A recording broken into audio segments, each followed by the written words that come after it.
together so they can try things. Young Politics Podcast so that you can try things. Now we will stop saying so that we can all now try this.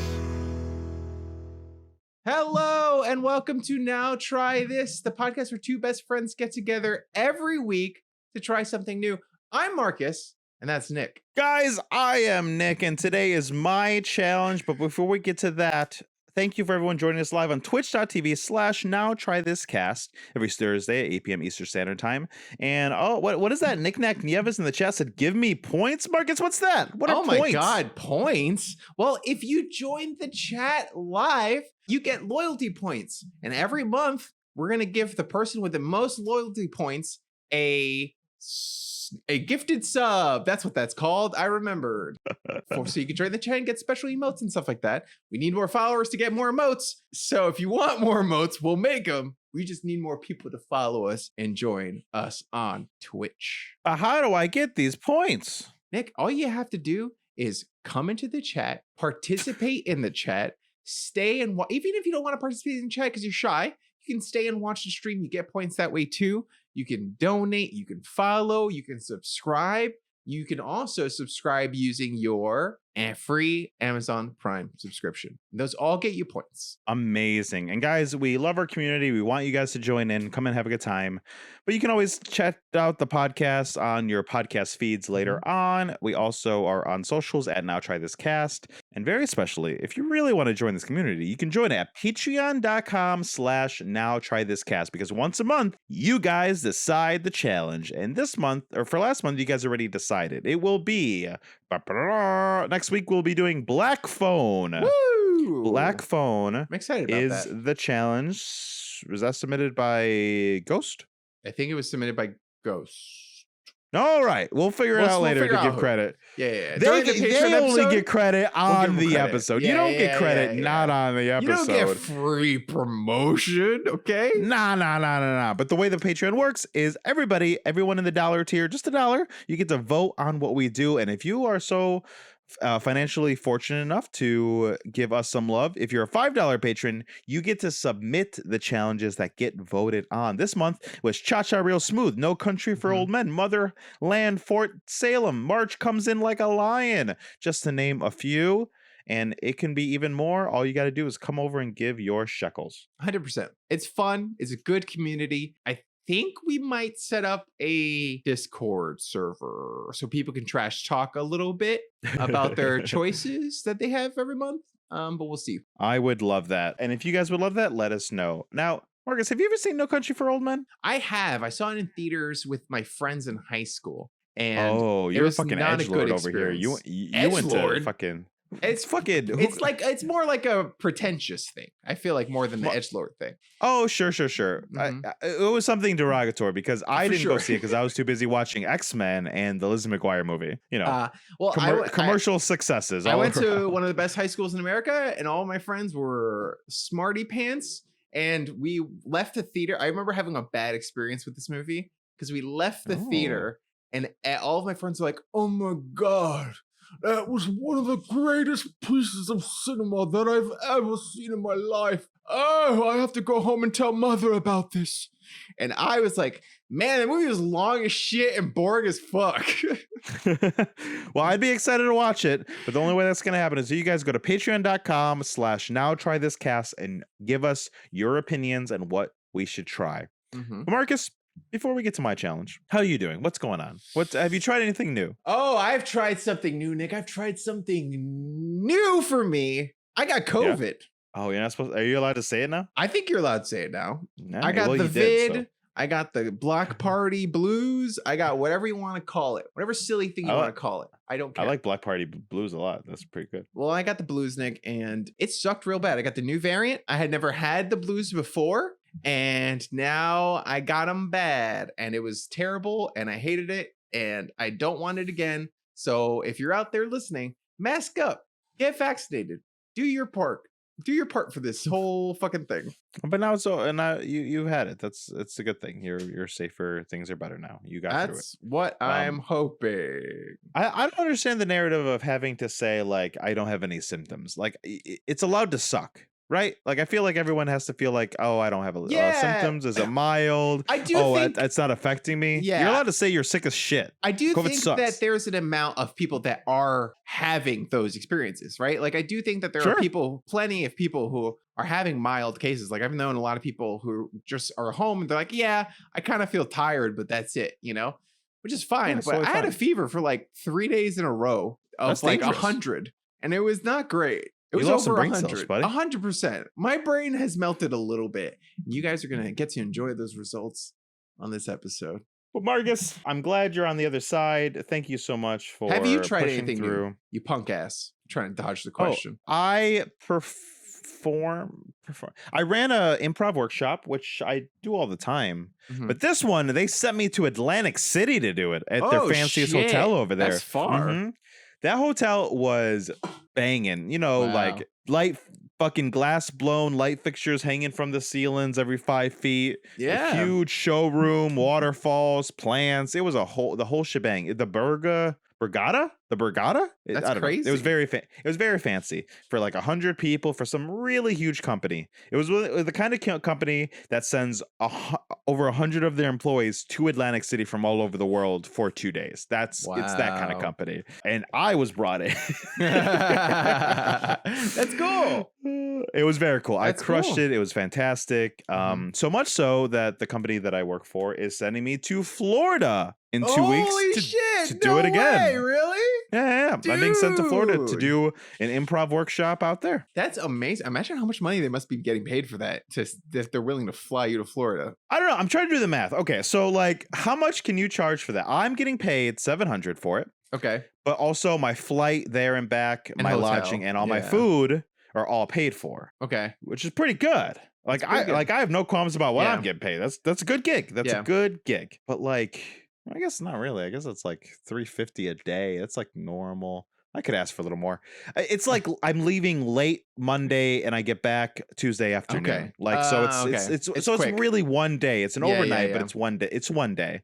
So it's good money. But how much are they getting to they're Thousands. spending Thousands. they're spending about $1,000 on just me, maybe a little over with Mhm. the flight.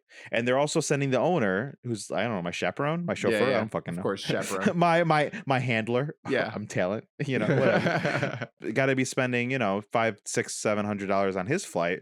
So they got to be making at least $3,000, right? 100%. At They're making least. double. Whatever you think they're making double. So $6,000. Oh wow, that'd be crazy. And you know what the craziest part about this thing is? This company that I work for, great company. I mean, they have problems. I'll talk about it some other day. But but the thing is, I like I'm the whole event.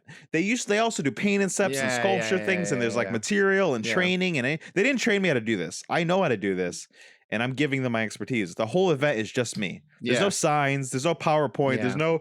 It's just me. Mhm. Is the whole event. So like, how much of a cut of what they get should I get for something like that? I think the problem is the the question. connections. Is the one Yeah, I thing. don't got this Like I think connection. you It's the could, connection, if you yeah. wanted to run this business, you could probably start your own. I could business, totally. And but- here it is. When I'm 40, I might be doing it. Yeah, Who 100%. knows? You know. But the connections that you need, Mhm. are hard to get. Yeah. But if you get those 100%. connections now, you could do like a real estate agent kind of thing and come in, build those relationships, get those connections with the company, And steal and all of their clients. steal all their clients, and start your own business. I'm pretty sure I signed a non-compete. I don't think I can legally. But I can, You can. Yeah, I can just start working for and you. I can hire mean, you as talent, Yeah. and you can get paid Yeah. a lot more. Or I can get paid the same and you get paid a lot for doing nothing. That's the scam. That's the scam. That's the I pay scam. you $1 more That's than the what you're scam. paid. You're getting paid more. That shit happens a lot. Those darn non-competes will get you fully coolly in the chat. I know. I feel like I signed a non-compete for my improv. I think I signed a non-compete for my chess. I know I signed a non-compete for my chess list. Because listen, you know how many of these families want to pay me directly? A Wow. lot. I get paid good. I get paid Yeah, yeah, yeah. $45 a lesson. I get Okay. paid well. But the lessons cost $110. Yeah. Yeah. So the company's like, can we just give you $100? And I'm like, That I would be want to so say yes. much So better. bad. But I couldn't. But if I get more referrals, that pay goes up to $70 an hour. So guys, if you know of any 3 to 8 year olds that are looking for chess lessons, please let me know, because I am a certified A+ tutor. obviously. Not English tutor, chess tutor. So. Got it. Yeah. Okay. If you need English lessons, I also give Pokemon lessons, and that is a true fact of something that I do get paid to do. So. I love that. I love it. Like, oh, are you good at the go ahead. Pokemon card game? It's not. They're children, so it's not specific. Okay. I play a little Pokemon Go. I show them how to play the card game. I let them watch me play Radical Red. Stuff like that. Okay. But speaking of Marcus, have you seen all the new Pokemon news? And then we'll get to the challenge. New Pokemon news. Scarlet Red and the trailer that played. The trailer I watched the played, press. Yeah. I watched the press release conference thing. The presentation, yeah. Yeah, as soon as it came out. What are you thinking? Kiram, Koraidon, and Miraidon, we're riding them around like motorcycles. I feel like my personal take on Pokemon as a whole is that I think it's not for me anymore. It's 100%. There's no question about that. I still like it, but I think it's targeted towards children, and they're ignoring an entire part of the community, I think, by not listening to what people want. And a lot of the people that continue to get them views, continue to promote their product, I think they're ignoring them entirely. And I don't think that's a good business strategy, but it's the way Nintendo has been going on for a long time, and they're still making a lot of money. So who the fuck am I, right? Agreed. But that being said, I am excited for the game. It's a little more open world. It's not Arceus, but it's better than Sword and Shield, it looks like. Yeah. The new Pokemon so far, I like this region so far more than Galar. I like the ice type whale. I like Fido. Yeah, Fido is fantastic. Yeah. We died for Fido. Lechonk, come on. My problem with gaming as a whole, I love video games, and I wish we did a podcast about video games because it is my favorite thing ever, and I could talk about it for days and days and days without stopping. But guys, if you want that, join the Patreon. But basically, here's my kind of opinion about games. Hot take. We live in a world where opinions are everywhere and opinions are public, and it's easy to gauge mass opinions of things. If you make one video game and then you make another video game and all of the problems from that first video game are still in the second video game, then you don't deserve to be making video games anymore. Or you're just blatantly ignoring your fan base, and that is not a good thing to do because it could cost you money down the line. That makes me think of a great example, which is I think Assassin's Creed 1 to Assassin's Creed 2. Mm-hmm. I think they had a good concept and they vastly fixed all the things people had problems with and people love. That's a fantastic game. And then they did what you did and didn't listen to anyone and then made it worse by making Assassin's Creed 3. 100%. Exactly that. They were like, wow, we fixed everything. And then they were like, let's now repeat the same product without making any changes for 10,000 years.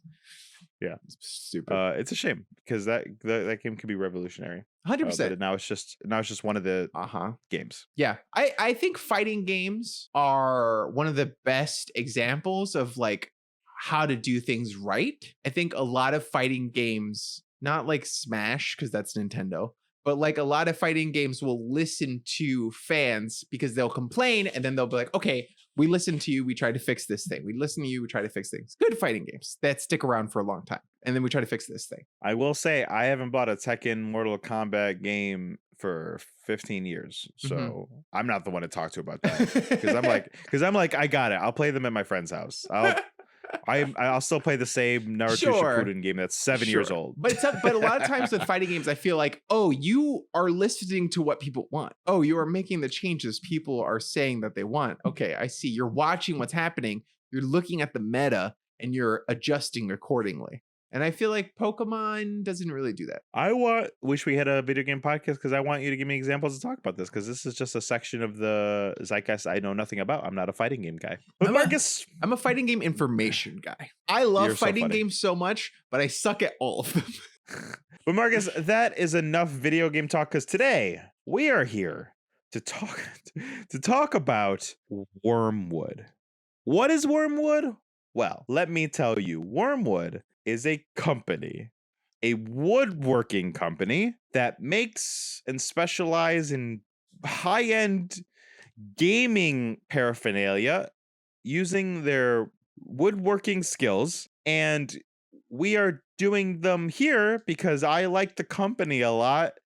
And they make a YouTube channel that lifts the veil and lets me think I'm a part of their company. Hell yeah. So, Marcus, Wyrmwood is a company that I found out about 6, 7 years ago because they have a long-standing relationship with Critical Role. And at the beginning of Critical Role, this company kind of was starting. So, for the longest time since the beginning, Critical Role would give away Wyrmwood products every Twitch, every stream, Oh wow. and would sponsor their things and every Talks Machina, Mhm. their after show, you'd get a free dice vault or a free dice tower or a free dice something every single time. That's crazy. Which I think a lot of what we're going to talk about is like how they work as a company and what they do. But they Yeah. basically threw product at Mhm. Critical Role, and I think it works 100%. because I think they exist because of that, which is Yeah. crazy, which is so interesting. But that's how I knew about them. I was able to buy my first Wyrmwood product because I saved up my money and I bought it. It's a purple How much was heart that? dice vault. They don't sell this one anymore. They have hexagon ones now that are better. Okay. But this one, purple heart, is one of the most expensive woods, and Okay. obviously it's my favorite. So this one probably costs 50, and then years later I bought this one, which is a dice vault that Yeah. holds my dice this way, for 75. But this one, I went to Critical Role Live and I got like $50 off. Oh, that's think. pretty cool. Yeah, they gave at Critical Role Live, they gave every single person a $25 gift card. Wow. That's crazy. This company, it is a. We're gonna talk about It's it, but I tied to think the Critical company, Role too. in I a think huge the way. company is just like, let's try our best to get products to customers and keep the company afloat. Like, obviously, Yeah. they need to make money. They want to make money. Yeah. But it's not keep the company going is their first principle, not become like oodles and oodles rich, which Well, seems like to me. I was gonna say this. Based on what you're saying, it seems like the motto is to get product in the hands of Critical Role fans more so Yeah. than get product in the hands of just people, because their prices are cost prohibitive. They're expensive for people. They are expensive. They are one of the highest end people that make these products. I have, just to go into what I know about Wyrmwood. Yeah, please. I'm a huge, D&D. I've been playing D&D since high school. I love role-playing games. I am a huge just like fan of board games and shit like that. And so Wyrmwood, and I've been going to conventions like since high school also. Yeah. So Wyrmwood has a big presence at conventions. I feel like they always have a table that is like swarming with people and D&D nerds. Yeah. And so I've always wanted Wyrmwood products, but I could never really afford Wyrmwood products. Yeah. They're cost prohibitive. Yeah. I think now I don't know, because now I'm in a place, right, where I could buy a Wyrmwood product and it wouldn't kill me. If you were playing in person, it'd be a different story, but we play online now. Yeah. But even in playing in person, right, I think that I don't know if I would buy these things, because like a dice vault is really nice. Like the products you have, they're really nice. They're really well made. They're high quality. And I definitely want to say that. But I think my objection to is that like other companies make those products for cheaper. And yeah, they're cheaper quality than Wyrmwood. And I think you can tell that. But functionally, they do the same thing. Ooh, we're gonna totally look at some of the competitors online and see if that holds true. Look at some costs. That's fair. I think, and I also think it's funny because I feel like Wyrmwood's been around so long, and I could be wrong, but I feel like they like made this segment of like the market. And I then, agree. Like, a lot of people blatantly copy what they do. 100%. If you go to Etsy, a lot of those people were like, "Wow, Wyrmwood made this thing. Let me also make it." 100%. Which is one of the videos I made you watch. Yeah, But yeah. So I think the most interesting thing about Wyrmwood is, one, their YouTube channel, which we're going to get to, called Wyrmlyfe, where they literally 3 times a week come out with a video that follow the in and outs of the company. That is design, that is making things, that is a machine breaks down and how they're going to fix it. Yeah. That's like business decisions of how they should launch a Kickstarter, legality things where if they're getting sued or if they're about to sue somebody. Like the amount of transparency in this company is second to none I've ever 100%. seen. And right off the bat, they treat it like episodes of The Office. I They was gonna let us say, see almost everything. it's like Pawn Stars or something like that, where it's like you're Yes. getting insider Yes. baseball on these how companies run. And honestly, I feel like that is a good idea. I think Yeah. that more companies should have content like this, especially unique companies like Wyrmwood. You know, if I'm not watching you talk about money or business-y kind of boring stuff, Wyrmwood makes interesting products and they're an interesting company. And so it's like, okay, how are these things made? How are the decisions? Like, how do they come about? And I would definitely love to see a lot more content like that from businesses. Agreed. a good It's so idea. interesting. It's so cool to do that. And then Mhm. also the big thing we're going to talk about is primarily actually I've been watching Wyrmlife for years now. So it's an ongoing conversation of whether or not they have outgrown or need Kickstarter. And I think it's a conversation that a lot of companies go through. I would say Kickstarter, I mean, it's probably one of Kickstarter's biggest companies with return of how many Kickstarters they do, but they use Kickstarter to do their pre-orders. Yeah. It's just how they do it. So They do pre-orders through Kickstarter. I think that I've been on both sides of this debate, right? Yeah. Recently, I backed one of my favorite board games, deck building game called DC Deck Building. Yes. It's DC Comics, owned by WB, huge corporation with a lot of money. Huge.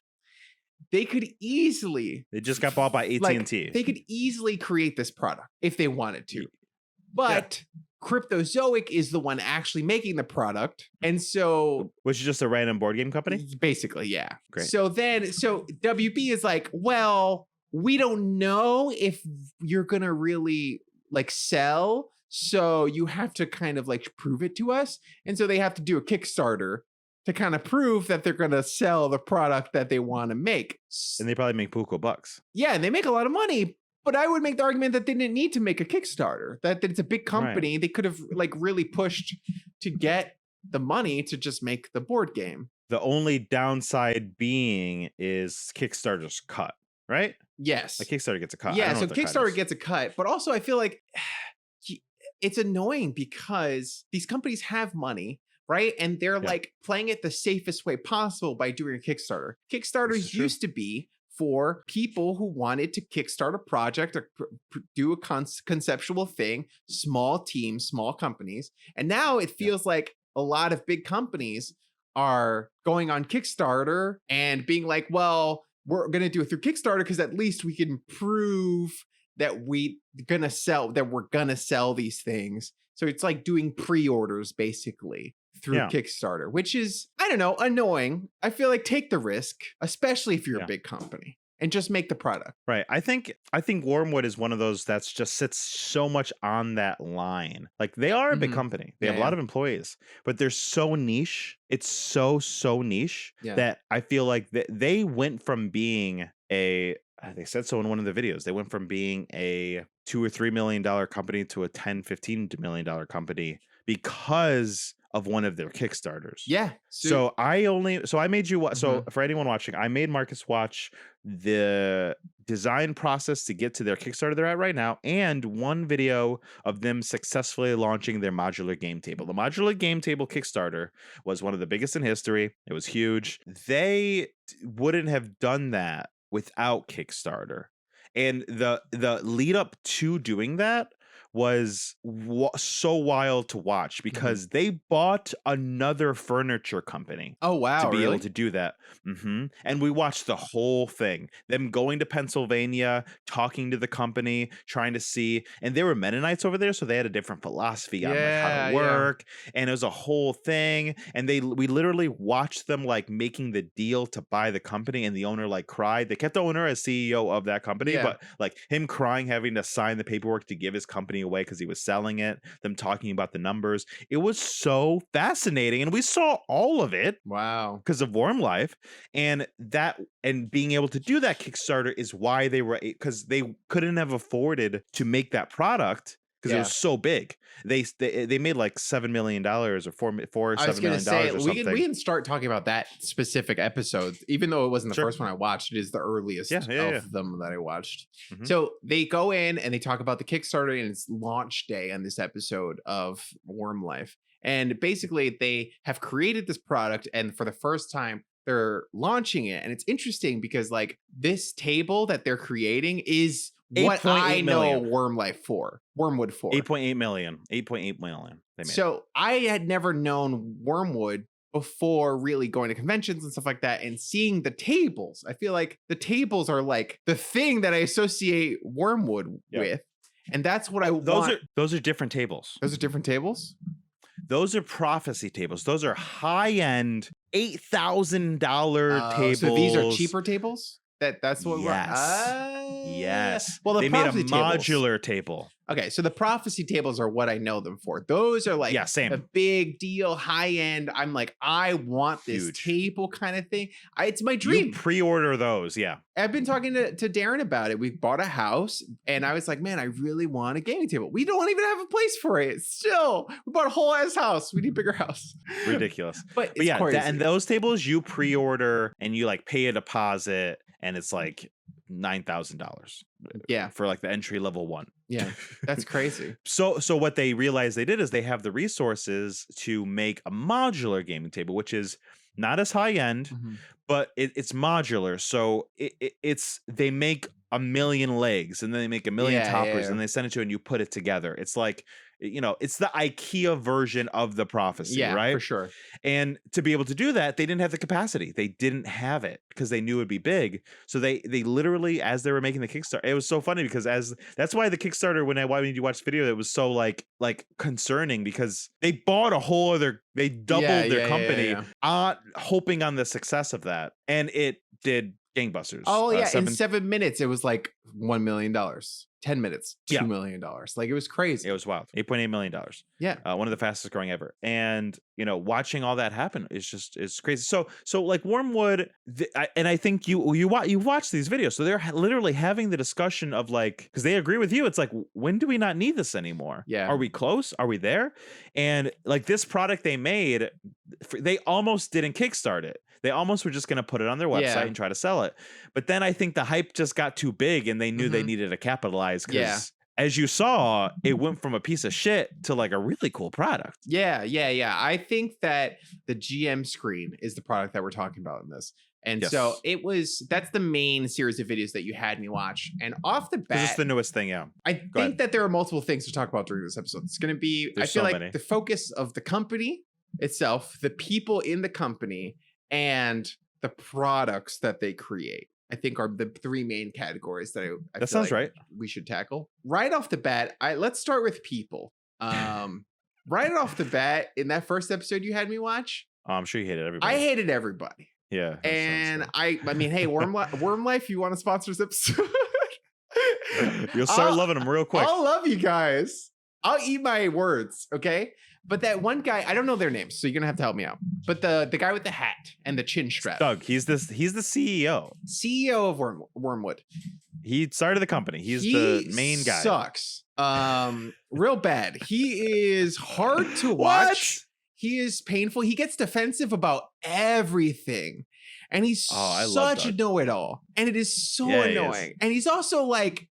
Here's another thing that really annoyed me about everybody. They kept saying, like, he was proud of the fact that he has, like, I've never played D&D. When was the last time I played D&D? Like 20 years ago? I never played D&D. That's a nerd game. And that's like, I know part of it is like, he's like half joking, but there's a half that isn't joking.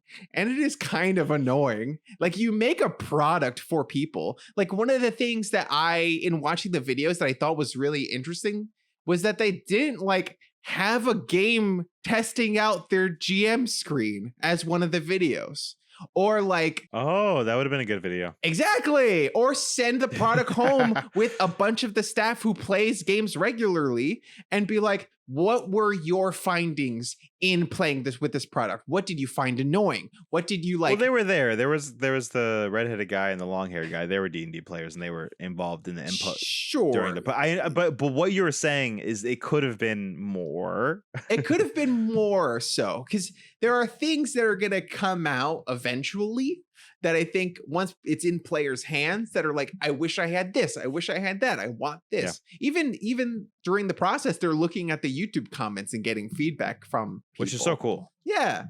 But there's more that they can do before they launch a product to really test it out. Sure, but to be fair, this is also not their first GM screen. This is their Yes, third that that they've is true. designed. Yeah. They made one, and then they made a Kickstarter a long time ago that was really expensive. That did fine, but Yeah. it wasn't sustainable, so they never made them again. And then they made Matt Mercer from Critical Role's GM screen, so they Yeah. made GM screens before. But your point is super valid. Yeah. And I wonder if in the archives of the videos, I mean, because there's hundreds Maybe. of videos at this point, I wonder if they've done that. 100%. They might have done that But yeah. and not just shown Yeah. it. But it would have been really fun to see all of them. It would have endeared me to them a little bit more if one of the videos was just them doing like a quick one shot or something like that was just added on to the video. Man, Marcus, you need to quit your job and be a marketing person, because I don't know what you're doing with your life. Hire me. Somebody hire me, please. Wyrmwood, hire Marcus.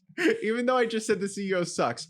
I think that he just has one of those personalities. I think he would like you if you told him he sucked. Exactly. He has one of those personalities that I think is just combative, but in a way that I think can be productive and drive progress. I think so too. I think you're totally right. And watching Doug for years now, I think he does push back and he is defensive, but pushing and like making shit happen and like not taking no for an answer is why there's a company, right? Like he's a type A fucking CEO. And also he's like an edgelordy woodworker guy that like doesn't trust the government. That doesn't trust the government. He is definitely in that archetype of like edgy woodworking guy, because I feel like we've met like theater tech crew people that are the same vibe. They're like that. Yeah, 100%. Of this person. And I was like, he must be a former theater kid, but he probably isn't. But he's always been a carpenter. Gives off that scene shop vibe. Yeah, and sometimes it's super interesting. There's a video in the past where he actually resigned as CEO because what you're talking about was rubbing too many people the wrong way. And Jason, the lead designer, took over as CEO for a while. Oh, wow. And we watched it all. We watched him give the speech of him resigning. We watched the takeover.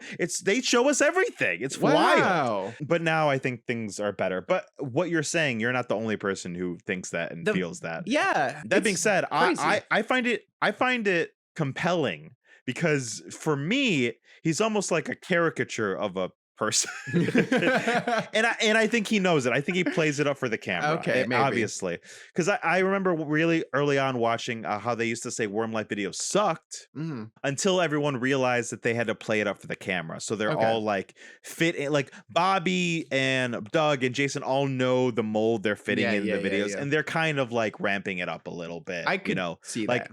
Doug will go and shake something, is like, is this supposed to move? And people working is like, what the fuck are you doing? Like, we're working here. He's like, is this supposed to shake?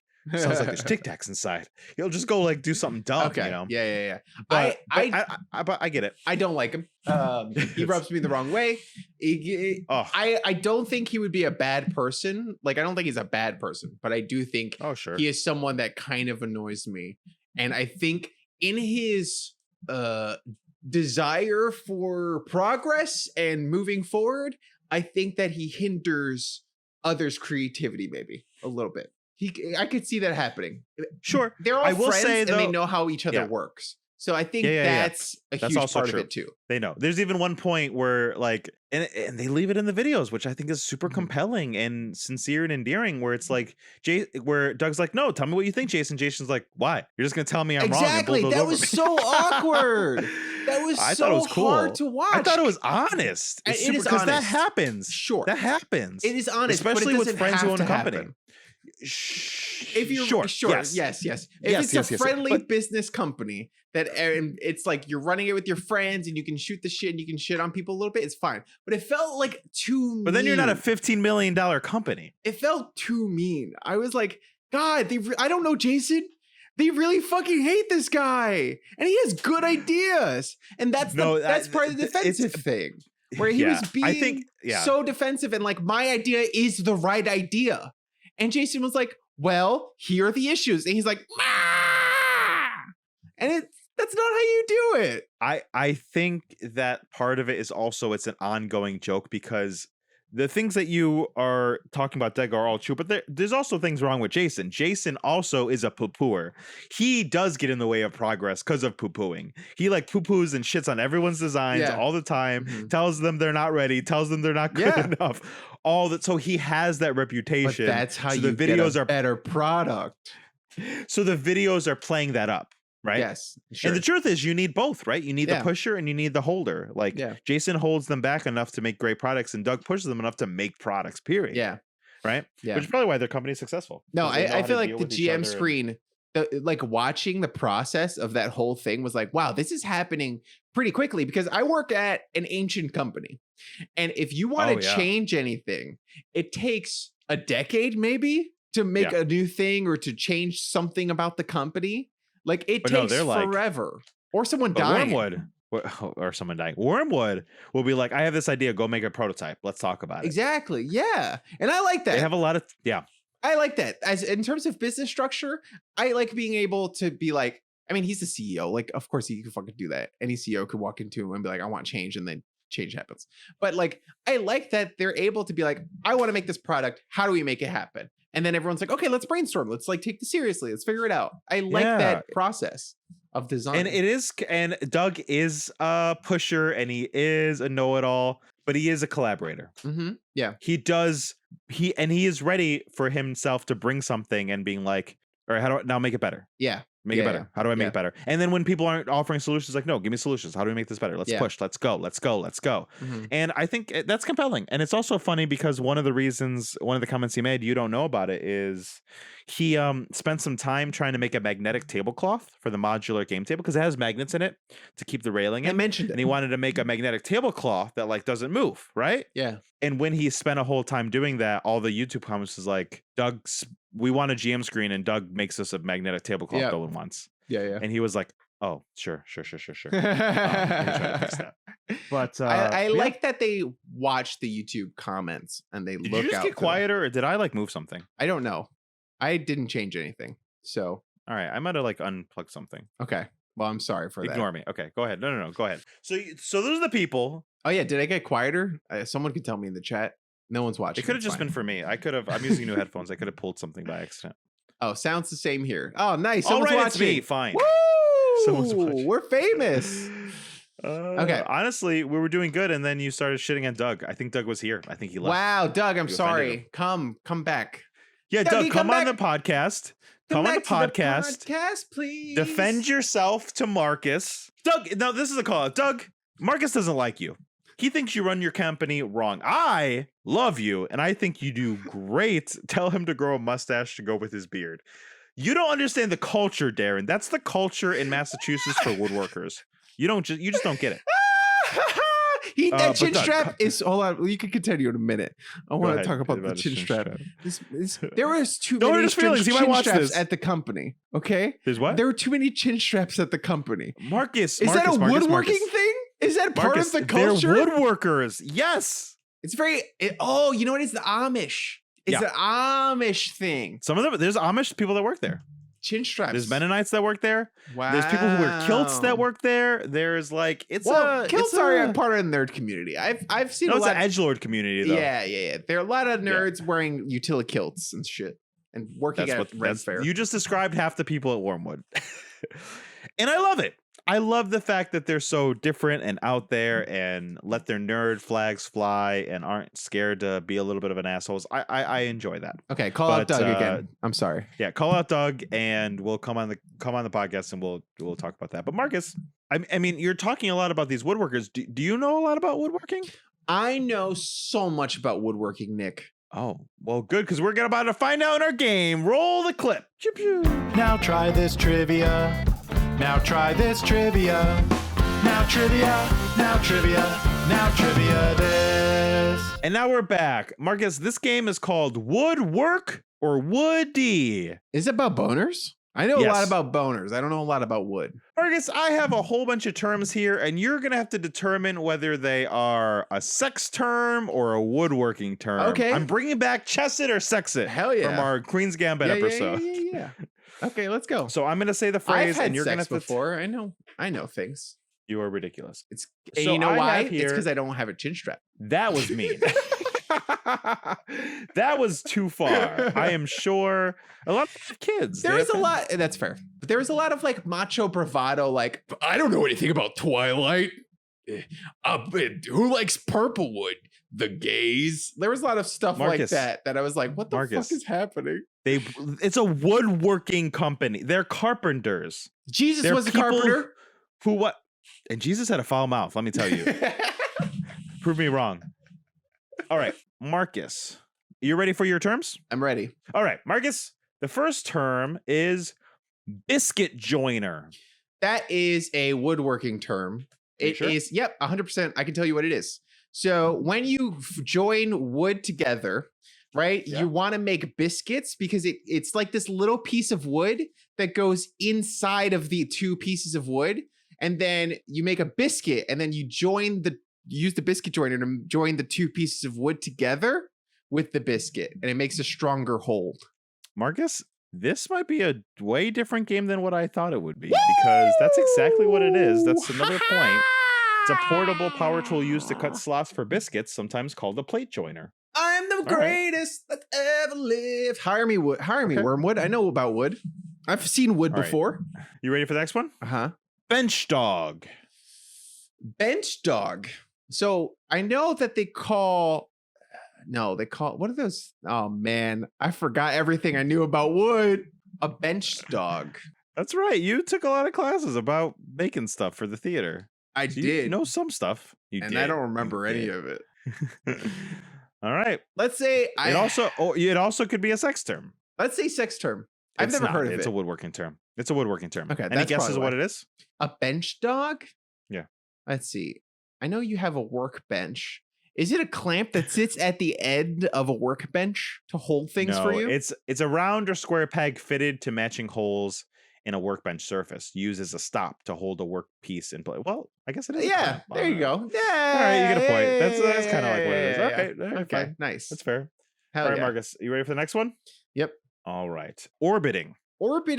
See, that's hard because there are orbital sanders, which is heavily involved in woodworking. But I actually use an orbital sander to sand down the floors, the hardwood floors in my house. So show off. I don't know if using those is called orbiting. So I'm going to say it's a sex term. It is a sex term. Yeah. You know what I mean? Orbiting. So orbiting is when you are having sex with your partner. Uh-huh. But you're like pre-gaming. So you like rotate around the room and walk around them in a circle like you're orbiting the sun. And then you're like waiting for your time to enter. That's not quite right, but it's not that far off. It's when your ex-partner continues to stay present in your life by liking your social media, watching your social media stories. That's not sex. All with the goal of having sex with you again. I guess so. Yeah. Whatever. All right. You ready for the next one? Yeah. Figging. That sounds very sexual. Figging. Figging. I am going to say that is a sex term. It is a sex term, do you know? Yeah. Figging, yes. I know 100% what figging is. So figging is when you introduce Fig Newtons into role play. And so you pretend that you're like a sassy Fig Newton miner, because you know where Fig Newtons come from, mines. And then you're mining for some Fig Newtons. And then you're like, oh, it's just sexy role play with Fig Newtons. That's it. Do you know what a Fig Newton is? It's a cookie. It's a cookie filled with figs that come from mines, Nick. That you mine for. Okay, great. Daron in the chat. That's true. We do this all the time. Proof. Well, if you do it, then I guess that's a point. Well, what figging is for the rest of the people, it's one of those sexual acts that are so interesting. It's figging is the act of inserting a piece of peeled ginger into someone's butthole, which would burn, sting, and be quite painful. Sex is supposed to be fun. So if it's painful Not if you and someone were likes it. apparently a female prisoner in the Greek and Roman Empire. This is not sex. You said sex. This is torture. That's actual torture. Actually, that is what it's. Figging allegedly originated as a non-sexual form of corporal punishment. There you female go. Prisoners by the Greek and Roman time. But now it's sexual. All right, Marcus, you ready for the next one? Okay, sure. Bushing.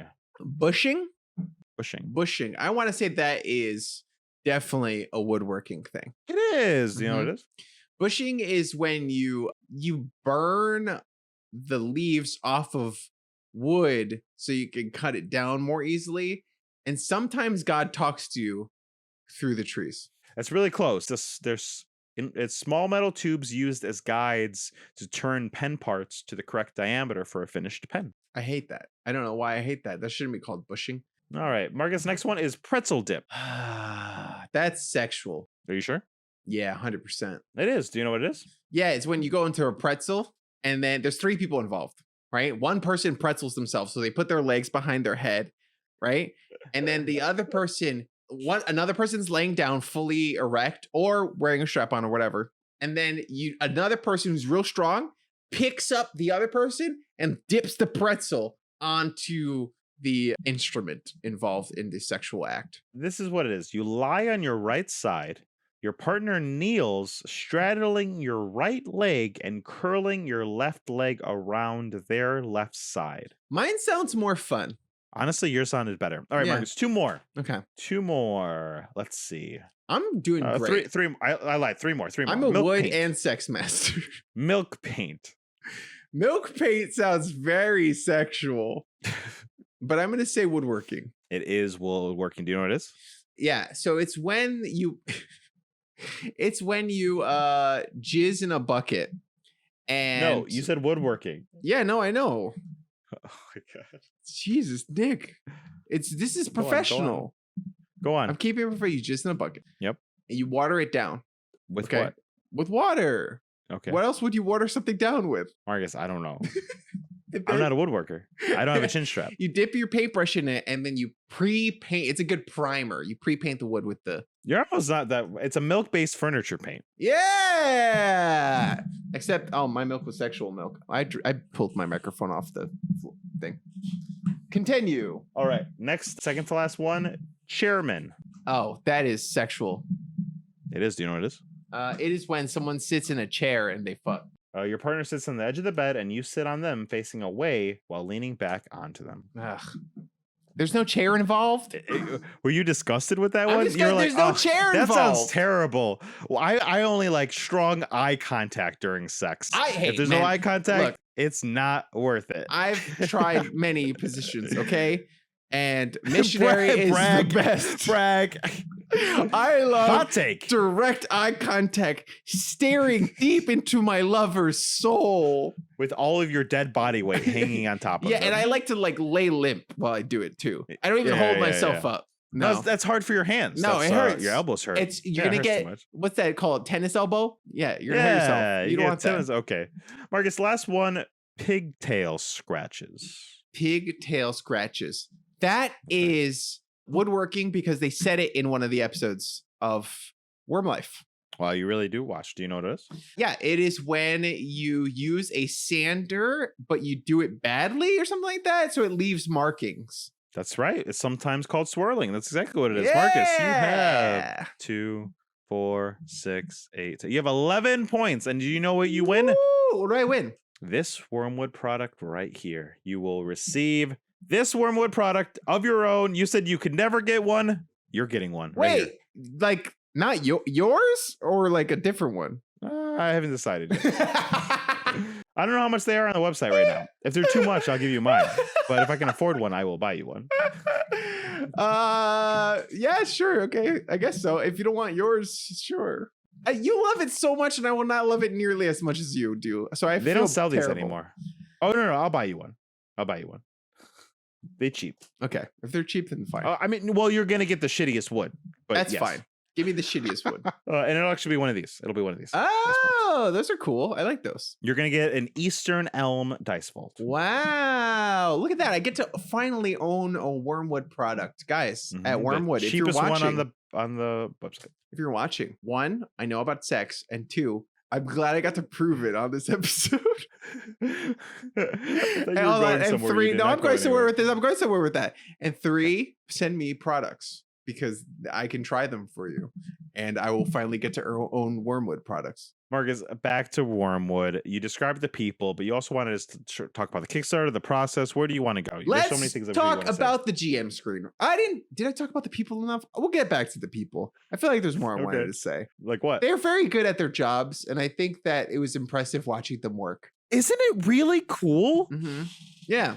No, it was. Like they're like talking about design and talking about woodworking and say, oh, we should do this, or like changing something or doing this, or like pulling out a prototype that just looks beautiful. And I'm just like, what the 100%. fuck? Yeah. The fact that they were able to go from like a kind of an idea that was just raw as fuck, and then every episode you saw its evolution, and then by like 9 videos in, they had the product ready to go. It's a product you want. Yeah. And it was a product that I definitely want. Like it was great. It was impressive to see how that process happened so quickly. Same. But now that's why I picked this series of ones to watch for you to watch. About the that was one of product. my favorite parts. The Game Master screen by The Wyrmwood. Marcus, product- how did it start? What start? How did the idea for a GM screen start? It was 3 pieces of wood. 3 pieces of wood. Yes. And then eventually it evolved into this magnetic thing that lets you clip magnets and shit and paperwork, and you can has a tablet Whole bunch of thing, so you can have accessories. D&D Mhm. Beyond attached and all that shit, which is good. It's a good product.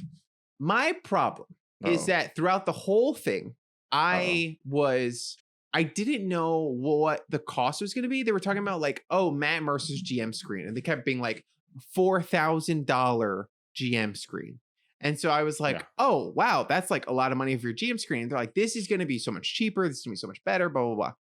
I then thought that this DM screen might actually be something I could buy. And I was like excited. Oh, no. I was excited for it because I was watching this thing and I was like, oh shit, this is cool. And I was telling Daron, I was like, I might actually buy this.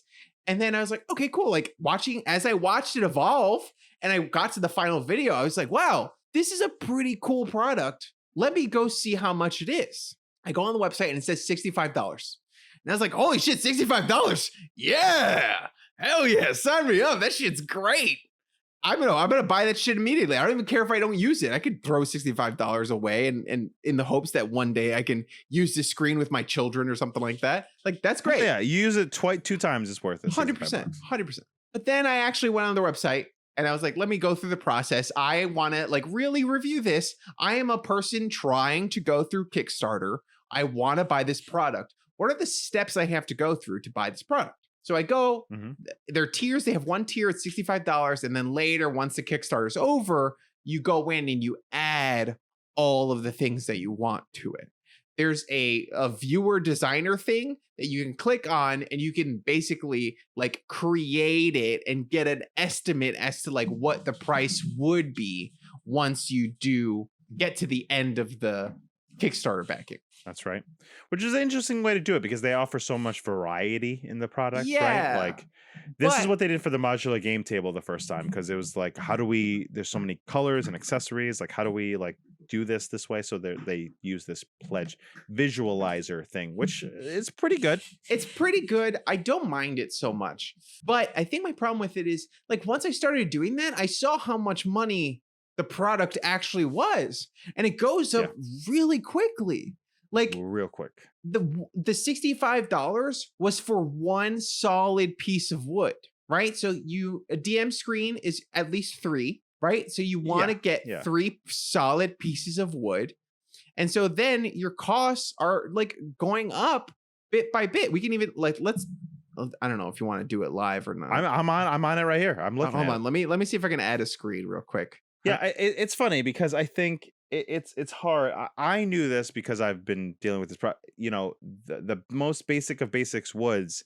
There's such a price disparity to the next one. So like their cheapest option is $65 a panel. Their most expensive option is $325 a panel. And like just a cherry wood is $65 and a purple heart wood is $150. Like that's just the cost of wood. They're exotic woods they're dealing with. They're like very like expensive. Ebony, Madagascar ebony is $300, and then they get to the like cool veneer design things, which actually are pretty reasonably priced, actually, because like a purple heart is $150, and all the veneers are also $150. Okay, we're looking at my So compare. my screen over here now, which we can That's kind the of see. Kickstarter. So you go to the page and you're looking at it, and it looks good. If you want visual context, either go to the page or go to our Twitch so you can see the video. Their marketing department's great. The pictures looks all look great. amazing. The videos The video is of clean. it is It clean. is It's crisp. nice. I like it. It made me want the product. I feel like I watched the whole thing and I was kind of like annoyed by these guys, but I respected them for their ability to get shit done and their creativity to come up with this product. Mhm. But if you want this, which is how it is, you're paying the $85 for the middle screen because it costs more because there's a little like cutout. Then you're going to the side screen, 65. You click here to build it. I just know because I know all the prices of this stuff. So we want 3 panels, right? A 3-panel setup is the standard DM screen. Panel 1, we're going to pick the cheapest options for everything. So, but cherry, you have Eastern elm, and it immediately goes up in price. The cooler the wood looks, basically, the higher price it is. So let's pick the cheapest option, which looks like a butcher block, like countertop shit. It looks terrible. It does. So we're gonna do the second one, solid. Second one, I think most people are gonna get a display panel. The second wood, cheapest display panel. I would pick that one, right? And then the next one is just gonna be another regular solid panel of the cheapest wood. Looks ugly as shit, right? And this is with no accessories, nothing, none of the magnets, none of the acrylic plates, not the trough for your tablet. What's the price? $210 is the price of the screen. The shittiest wood, it looks ugly as fuck. And just picking the bare bones, regular ass DM screen. No accessories, none of that stuff. Right? Now make your perfect one, Marcus. I want to make the one that that's great. I'm going to make the one that I actually would want. So 3 screens. With the accessories you want. I would pick Thief. I really like this wood. I think that's Thief is really nice wood. This is too boring. It looks like a 1950s office. I like that one. I like Wizard. But I like Purple Heart a lot. Wizard is good. This is the bad one. I think Necromancer. This is the worst one. Necromancer's the worst I like one. Necromancer. Oh, no, man. you're wrong. It's because I work in an old-timey office, so everything is solid like wood, like this. And I don't like that look. This is what I would pick, the Thief. So first one's the Thief. I also don't really like this functionally. I think it could have been a little better for the display panel. The display panel, graphic user interface (GUI) could have been a little better. Okay, option 2. I think so too. It's as clean, as simple as it could be. It could be a little better, but I also, you're making the shit yourself. It's expensive. That is true. Okay, so we have this one. Nope, that's not the one I wanted. Accidentally clicked on it. It's so easy to accidentally pick the wrong thing too. Which is like when you're spending $500. Yes. Like it is wild. Okay. Well, here's the thing. You're not buying it now, right? Like this is just to give you the amount, and then you'll buy it at the end of the Kickstarter. Sure, but if you misclick, you're gonna like misgauge how much you're gonna end up spending. Yeah. But there's no commitment until that end. Okay. So accessories. What do I want? A tablet. I do want a tablet tray. I think that's a good idea. You would 100% get a tablet. I get Eastern Elm. That one doesn't have to look nice and match everything. I like a different kind of wood for it. No. You should get a Paduk. It matches the red of the interior. Yeah. I would do Purple Heart for the inside stuff, I think. I like the purple. Oh, okay. Okay. So you're a classy bitch over here trying to accent acrylic everything. panels. What's a full panel? Oh, yeah. You need the acrylic panels, but the acrylic panels actually are not bad. You need one. I would do the 2 half panels. 2 halves? Yeah. Or the one. Okay. Let's do the one. It's cheaper. It's effectively the same thing, right? No, Marcus. What do you want? So now, I have to click the panel itself, then do the panel accessories for each panel. That's right. That is annoying. So then I go to this panel, I click the accessories. You have to build each perfect panel. Magnet plates? What are the magnet plates? Oh, it's this a big piece. So the whole thing's magnetized. Wait, what's the difference between that and the acrylic thing? The acrylic, you put something behind it. The magnet plate, you put stuff on top of it. You like magnet notes and stuff to it. I guess. You buy the things that they haven't released yet, but those are the tracker things that their friends are making. The little things with the dials. I saw that. Yeah. Those are cool. Initiative trackers. Like, I think you need the trackers. Like, they are cool and they're a part of the system. Sure. Okay. And then magnetic push pins. I don't think you need to buy them from here. I think $10 for a set of 12 is. Nah, that's good. Buy them. Okay, great. Kind of Let's expensive. see the place. See them together. Perfect. Beautiful. Marcus, you're not done yet. The dice tower. You need the 2-way tower. The dice you tower. need and the it dice needs tower. to match the wood too. Yeah, the Paduk. You want the Paduk. Yeah, I want the Paduk. Where's the Berdeguez? Marcus, can we talk about how fucking awesome that is? Ice Tower is the fact that it like connects to the tower. Oh, it's like, great. That's so cool. The fact that it's like so a double cool. helix kind of thing and it looks great. Like, Ugh, I love two it. different rolls. I think it's cool. It's so beautiful. Yeah. 100%. But now I've built the DM screen that I actually would want. It is $765, Nick. How much do you think it should be? $300. I think That's how much you would pay? I mean, for all of this, I think if you give me just the DM screen, I wouldn't pay $300. But I think $300 sounds more reasonable. Like, I'm trying to think about you, right? Like, I know you are the target. You are the person that would buy this kind of thing. You love If I had a real Wyrmwood. job, yeah. Sure. Yeah. You love Wyrmwood. If you had the money, I'm trying to think about Nick. Oh, sure. Would I think Nick was crazy for this purchase? $765, even if you had a great, like, whatever job that you think you would want, you're a full-time actor on a soap opera, whatever, right? Ooh, soap opera people work every day. They make good money. Sure. I'd buy three of these and give you one of them. For this price, I would Soap think opera? you were crazy. I don't even care. I don't care. You could be fucking Soap opera. You- You get like you could be the fucking Elon Musk. I don't care. I think know, that there is a value. Doesn't matter how much money you make. I think there's a certain value that is tied to certain things. I think people's work and like craftsmanship, I think everything's great. But I personally do not value this product at this price, I understand. which is fine. I think there's plenty of people that do. And it's not. That's Yeah, why it's back so 100%. much. There's plenty of people that do, 100%. and it's not for you. Right? 100%. Like this Exactly. isn't for people like us. I think that's one of the reasons why I like it so much. It feels aspirational to me. Yeah. Same with the tables. Yeah, same yeah, with yeah. most of the stuff. And the fact that I can like get in on the brand and like have a part of it makes me feel elevated, like I'm almost there, even though Yeah. we both know I'm not anywhere close. Which it's not predatory because I don't think that's their intention, but it is No. just the same kind of feeling that like Jordans have. You know what I mean? Where it's like, Yes. it's like, good example. oh, this is a sign of status in the community that I am a part of. Because they have $1,000 Jordans, but they also have like $150 Jordans that Yeah. like you make your mom get you before school starts, right? yeah. Yeah. Oh no, 100%. Right. yeah. That's a great example. That's a perfect example. I think that's exactly what they're doing, and that's what the kind of company they have. And the truth is, there are a whole bunch of like, for lack of a better word, bootleg versions. Mhm. Marcus, I still see advertisements for bootlegs of their modular gaming table. Oh So yeah. Well, many people one jumped in, came out and the truth recently. is, we're probably going to buy one of them 100%. because that's what we can afford. One's coming out from a company that does like board game stuff. Yeah. They're advertising it right now. It's on Kickstarter. They're shooting for $400 for a board game table, and they're like specifically targeting Wyrmwood and being like, Us. our board game tables aren't $4,000. Yeah. Which Yeah. $400 for a board game table is very reasonable. Yeah, and it's also hard because you got to remember these product and the way they make, like the tables that they make, the prophecies that are $4,000. They are, and they describe them to them. I don't think they did in these videos, but their products, they describe them as heirloom products. Yeah. These are the kind of products that you buy in an antique store. These are the kind of products that this coffee table is supposed to be in your family for a couple generations. That's the quality of the thing. Like that gaming table that for $400, I'm sure it's great. Yeah.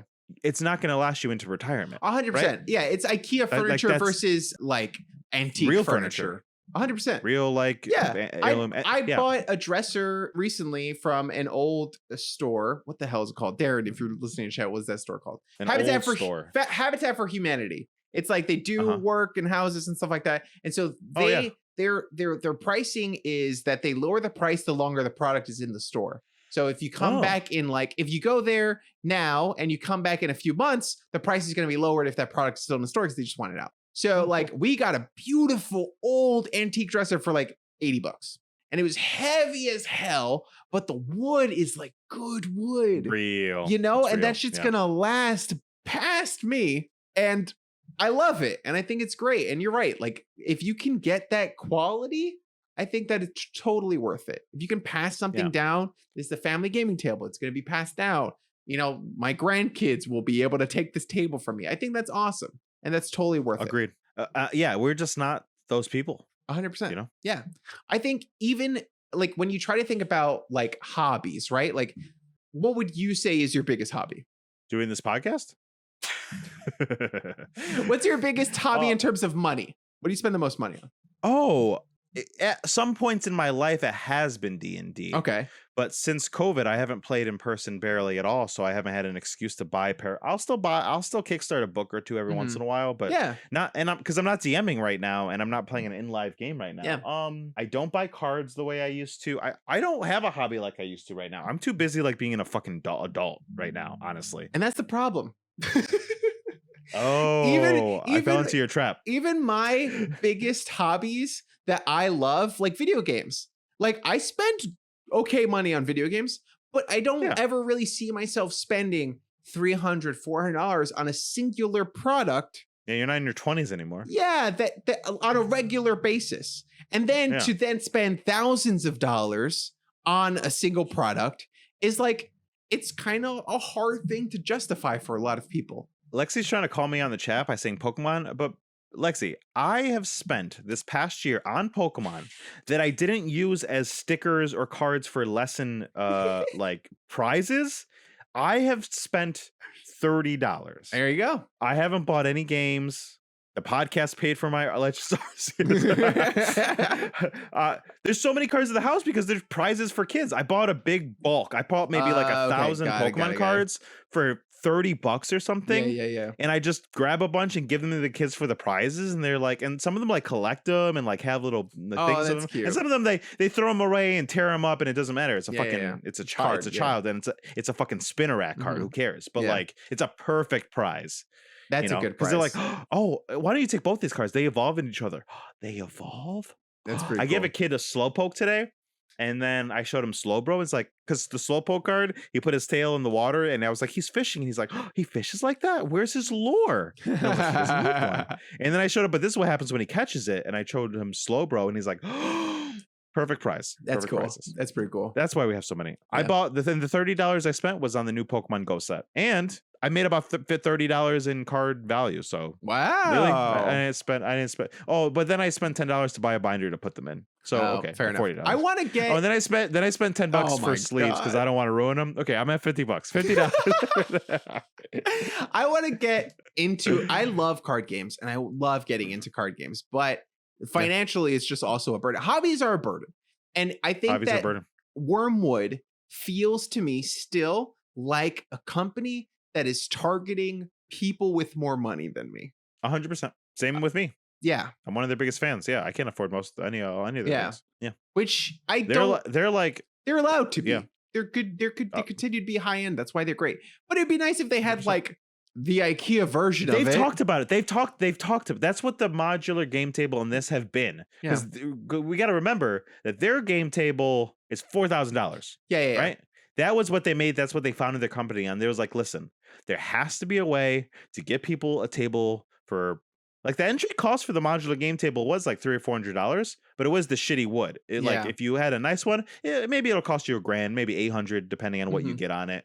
So much more reasonable than $4,000. Yeah. It's still not a bottom tier. Yeah. And they've talked about it. If you watch some of these videos, they know there's a whole market of things that they're trying to find, and you hear them trying to cut cost every time they can. 100%. Like they didn't put hinges on these GM screens, and hinges would have been the practical way everyone does it. That's how people do this thing. Yeah. They put hinges on it. Yeah. They didn't want to do it because that would have brought the cost up. Yeah. Another $50 a panel. Yeah. And then they found this great solution. And then there was even a point where it's like, well, we could make it even more secure by doubling the amount of magnets. And Doug's like, that's $16 more a panel. Yeah. I don't think we need it. They're That's trying. true. It's That's just true. they're just dealing in expensive woods and expensive shit. And I think they almost opened a company called Lucas or something, Mm-hmm. like a subsidiary of Wyrmwood for cheap shit. Yeah. They couldn't afford it. It didn't make sense financially. Like they couldn't like justify it. Right. That's really interesting. So I think it's a conversation that I was having. I think they're super aware of who they are. Mhm. I think they know that most people can't afford their stuff, Which is fine. but that's why they try to make like cherry wood cheaper shit. 'Cause Mhm. it's like, listen, for people like me, it was like try to get in a little bit, because we know they like their products. Or but you you're know right, what? they're expensive as shit. Dabble in staining the woods. Like give us the cheap wood, but stain it so it looks nicer. Can you do But that? that's not. Is that possible? Here's the thing. Yes, but that's a whole other operation. That's a whole other machine. Yeah. That's a whole other operating That's cost. what I would do. And they did it for modular game table. They made Oh. an espresso maple. Mhm. And we know what espresso is like Yeah, cheap yeah, IKEA yeah. furniture. That's what people do to make it cheap. They picked one of their lowest cherry or maple or something, and they did espresso. It caused huge problems production wise. Wow. So much so that they offered everyone that got a espresso table an upgrade to cherry, which is more expensive, for free. Wow, really? Or not for free, like way lower cost. Okay.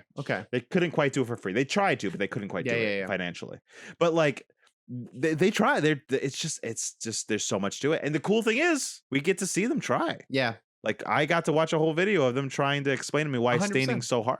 You know? It is That's so interesting. I think like if you're interested in woodworking or you just kind of like those insider baseball things, like I used to watch director's commentary a lot, like way too much. Like I would sit there and every Blu-ray I had or whatever, I would put it in, sit down, watch director's commentary in the afternoon or something like that. And I loved it.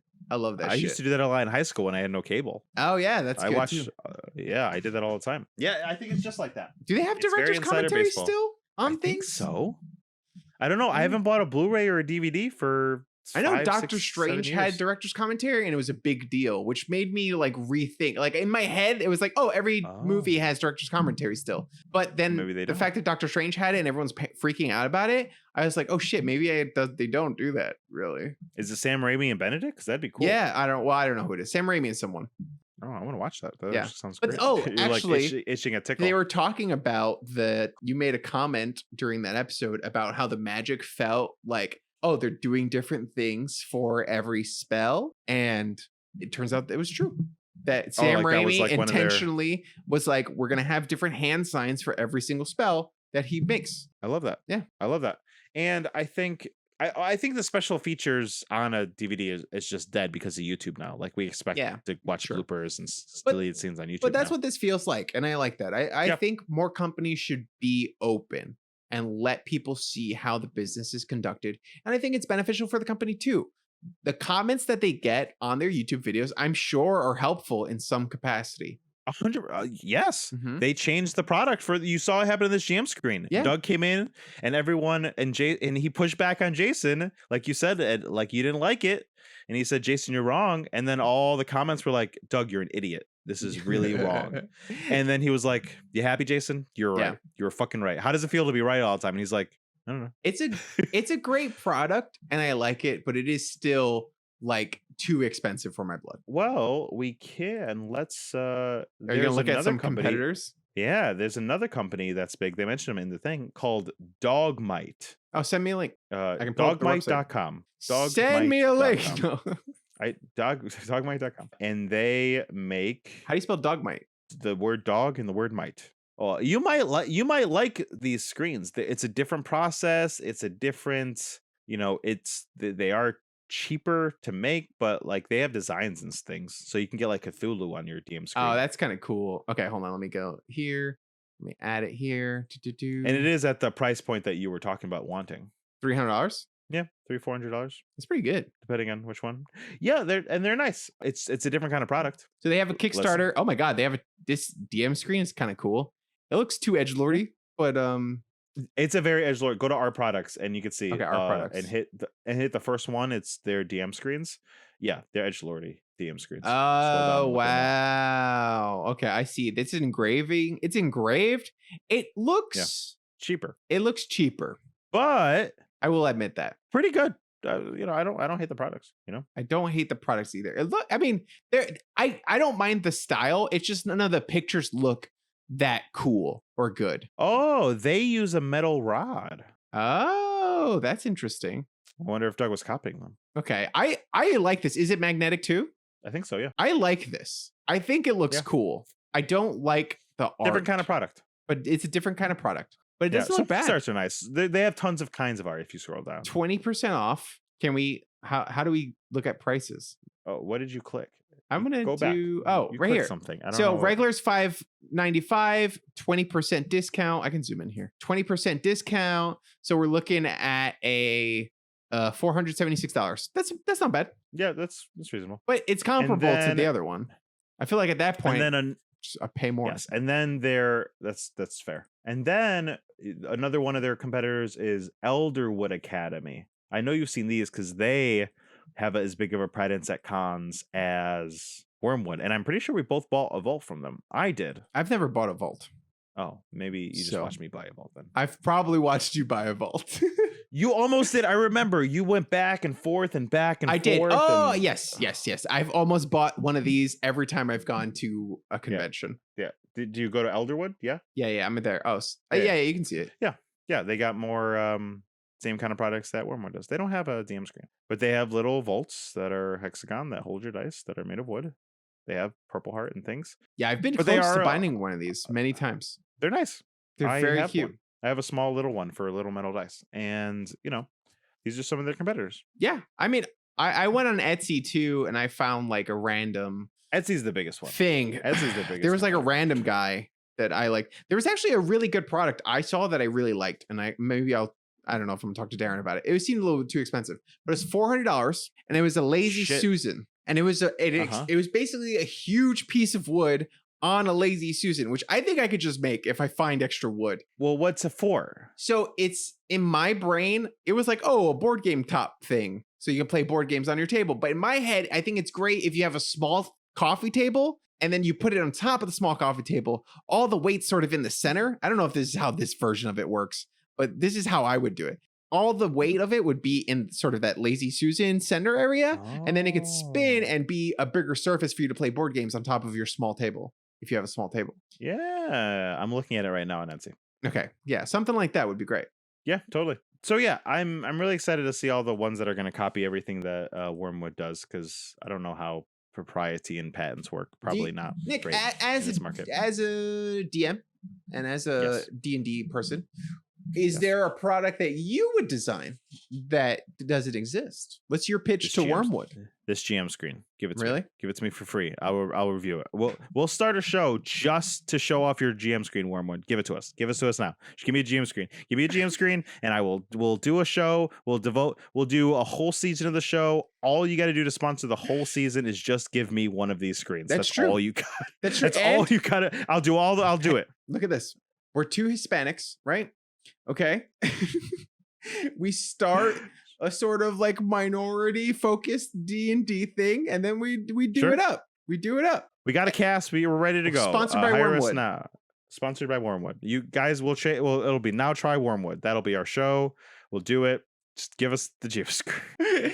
Well, okay, here's what I would do. I would create a product called the Kraken. Ooh, good name. And it Already would, a good name. It would be GM screens, but like Mhm. 8 of them, and they would be like vertical. So you have your GM screens here, but you build up. I feel like there'll be GM screens all build out, which I think is stupid. Like, so you're how- surrounded by information, right?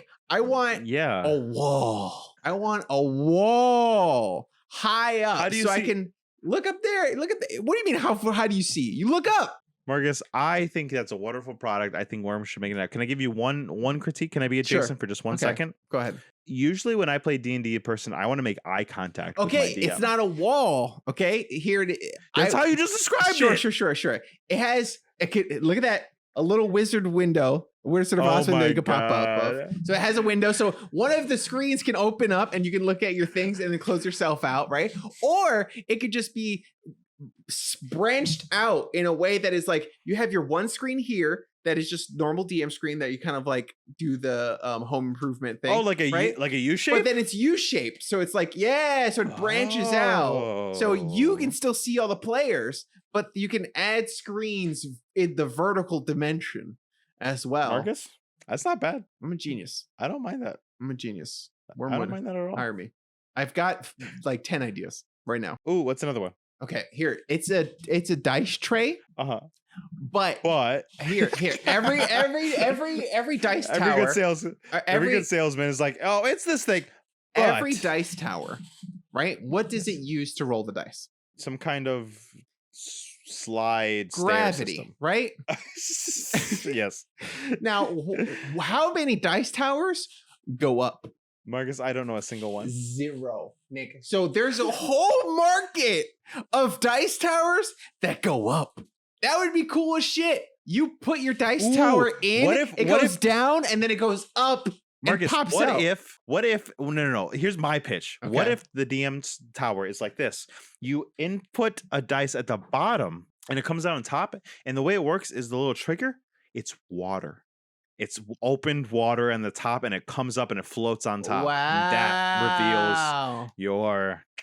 But the problem with that is Yeah. that the water would spin the dice on top of the thing. I didn't shit on your ideas. I don't understand.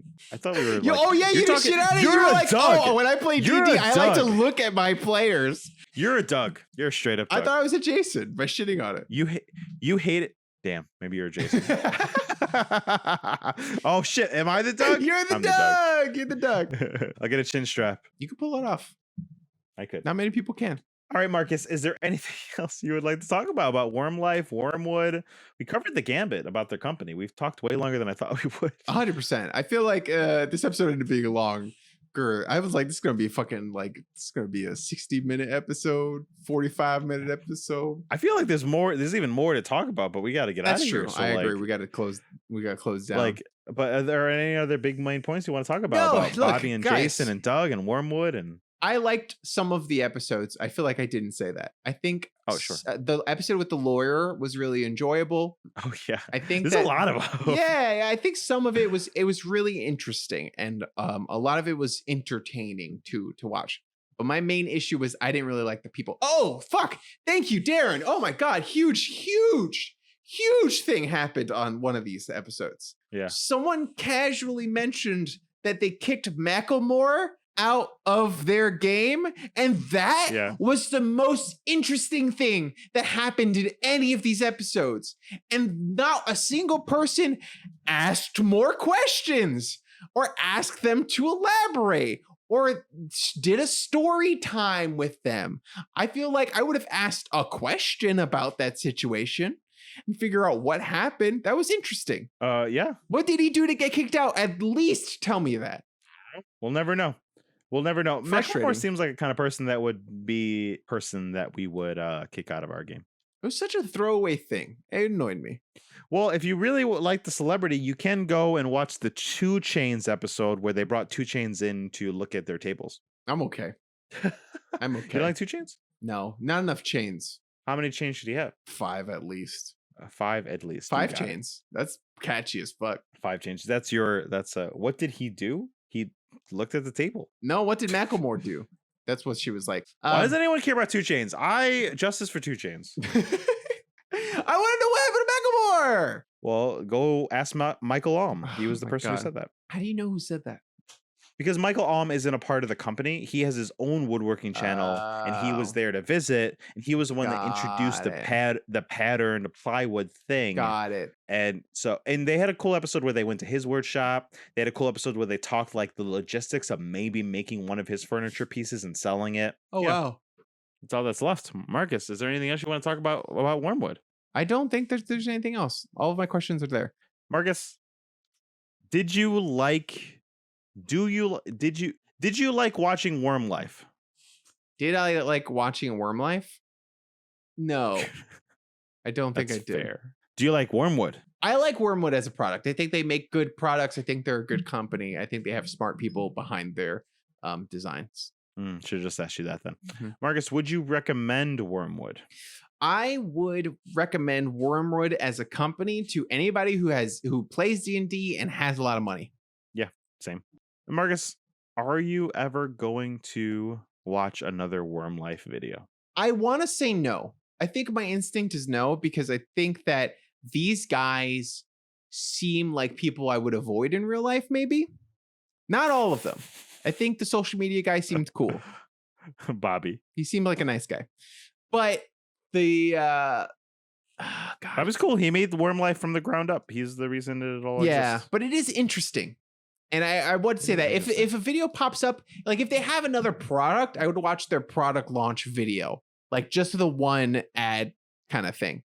But then there was one video where Dale went and bought a machine in an auction, like brought it back, and honestly, really entertaining episode. Really? Yeah, there's a whole cast of characters Yeah. there that are all interesting, and they follow them Yeah. all. There's not usually this much Doug in an episode. It's just Doug was spearheading the GM screen. There's an There's always age of like TV watching where you would sit down and you would just drone out and watch whatever was on TV. Pawn Stars, Yeah. Impractical Jokers, like whatever kind of Oh, bullshit was yeah. on TV. This feels like that. Like if this were They on a should sell network, to TBS. they should totally sell. There's so many channels that are like internet only channels that have like anime all day and stuff like that, or like Japanese films or whatever all day long. Like they can sell this to that maybe and just like have it going, because there's a lot of like woodworking people that I think would find this interesting too, that I don't think they're necessarily targeting because they don't know how to work YouTube that well. Sure. They do okay on YouTube, but you're right. No, It's not they don't know how to work YouTube. The woodworking dads out there that would enjoy this content don't know how to use YouTube. Sure. And Marcus, are you ever going to buy a Wyrmwood product? If I go to a convention and they have something in my price range that is usable to me, then yes, I would buy a Wyrmwood product. Hell yeah. Mhm. Boom, boom. So this long commercial for Wyrmwood worked. Wyrmwood, let us know what You that's got worth me. to you. Wyrmwood, hey, look, free advertise. Okay. We're gonna make clips. Yeah, we just advertised. We're gonna advertise some more about Wyrmwood. Okay. Now you can give us a little something. You can give us the thing. Now I won a game based Marcus, on wood. if anyone Give us something. if Marcus, if anyone at that company listened all the way through this episode and got to this point, they have to give us kudos somehow. They have to. Just promote us on your page. That's all I really want. You know what? Promote us on your If page. you would have sponsored us, I would have not said bad things about you. So there you go. I don't know. I think a thing or two would have still. No, I slipped would. out. Marcus, Will be always honest. I don't care who sponsors us. Sorry. So, Marcus, thank you so much. Next week, we are doing a Patreon episode. That's right. You guys chose for us to watch the new film, Black Phone. So, Black we're going to Phone. watch that and review that next week on the podcast. And you can watch us live at twitch.tv/nowtrythiscast at 8 p.m. Eastern Standard Time. You can check out the podcast wherever you get podcasts. You can also tweet at us and Instagram us at nowtrythiscast. Let us know what's going on. But mostly, we would love it if you join the Patreon at patreon.com/nowtrythiscast, so your input is included in the show. And if you can't do that, you have no money and you have no time, if you can't follow us on Twitch, go ahead and leave us a 5-star review on iTunes or Spotify. Hell yeah, guys! Thank you so much for joining us. You've been wonderful. We appreciate you. Thank you for making it this far. Remember to go out there and try some things. And good night. Good night. Friends get together so they can try things. Yell about it to this podcast so that you can try things. Now we will stop singing so that we can all now try this. I just realized that I forgot to change the stream name because That's okay. We'll just do a silent voice again. normally Is that why people keep coming and going? Yeah, I think so. Normally, I get like when I do it through the app, I'd get a notification being like, "Change the name. Do you want to change the name before you go live?" And then because I'm doing it through my phone, which actually records the videos, Marcus, please Doesn't keep work. talking to me about the nitty gritty of podcasting. and what whatever. went wrong. It'll say a silent voice or something, and we'll change it. You can't change it now? I'm trying. Give me a second. Hold on. Oh, you could in OBS. I know. Streamlabs, get on that. OBS is bad. I'm gonna say that. There's a bunch of videos that are like the Streamlabs versus OBS. Here's all the things you need to know. And honestly, OBS Studios is better than Streamlabs. Well, Streamlabs, if you want us to change our opinion, sponsor the show. Let me see if I can log into the Twitch and do it from the website itself directly. Oh, This is sure. all As you're doing- entertaining. It is. So as you're doing that,